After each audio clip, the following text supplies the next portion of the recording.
My name is Giovanni, and I am a second-year resident at Emory University.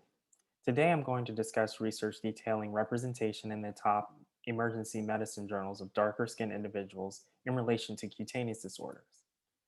It is important that the emergency physician and practitioners be equipped with the skills and knowledge to evaluate and treat dermatological conditions in patients from different ethnic, racial, and cultural backgrounds. Emergency department or ED physicians are often the first point of care for patients experiencing acute conditions and the safety net for patient populations who do not visit their primary care doctor, let alone a dermatologist. Therefore, the ED physician is expected to identify which cutaneous disorders are benign versus those that may be true emergencies and require further workup on patients of all skin tones. This can be challenging, as resources for cutaneous disorders on dark skin tones are often scarce, even in the specialty of dermatology itself.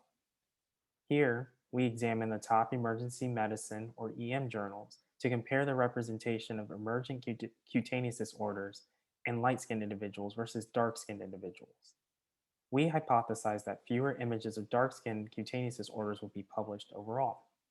To accomplish this, three investigators conducted a cross-sectional analysis of the top 6 EM journals, which are shown in the bottom left corner, by using the Eigenfactor, which is a network analysis used to determine the most influential journals in EM.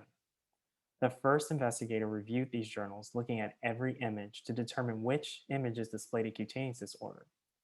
Once a cutaneous disorder was identified, it was then classified based on the most recent model of the clinical practice of emergency medicine, also known as the EM model for short, which was published in 2016 by the American Board of Emergency Medicine, or ABEM. Looking at ABEM's breakdown, each cutaneous disorder was classified into low acuity, emergent, or critical. Low acuity corresponded with our non-emergent categorization, while emergent and critical corresponded with our emergent categorization. Our classification of not listed was designated as cutaneous disorders not specifically um, included in the EM model. Ulcerative conditions were excluded from the study given that their diagnosis is based on exposure of underlying tissues that do not involve skin pigmentation. Each image was also categorized based on the Fitzpatrick skin tone scale, as being light skin, or 1 to 3 on the scale, or dark skin, or 4 to 6 on the scale. If the skin tone could not be clearly identified from the image, it was classified as indeterminate, or 0 on the scale.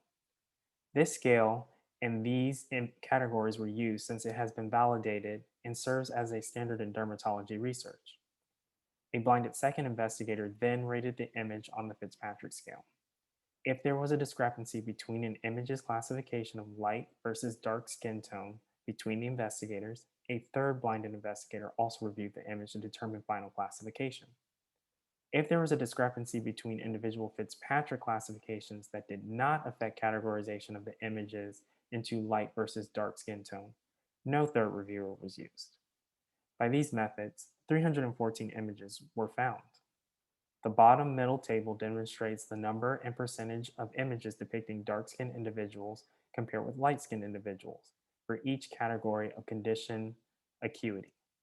Of note, there is more representation of light-skinned individuals across all categories. Moreover, looking at each individual Fitzpatrick classification in the top rightmost table, with each increase in the Fitzpatrick scale from 1 to 6, that is, as the skin gets darker, there were fewer images of cutaneous disorders that represented that skin tone. And this was found to be significant even between both reviewers. Reviewer agreement was also found to be substantial, though not near perfect, both between ungrouped and grouped Fitzpatrick classifications, as evidenced by the bottom rightmost table. In summary, it was found that when it comes to images of emergent cutaneous disorders, dark skin tones are scarcely depicted in the top EM journals. This trend was also shown in non-emergent conditions and conditions not specifically listed in ABEM's EM model. Furthermore, this study supplements the existing and scarce literature in the greater medical community of the underrepresentation of cutaneous disorders on darker skin tones. Thank you so much for your time.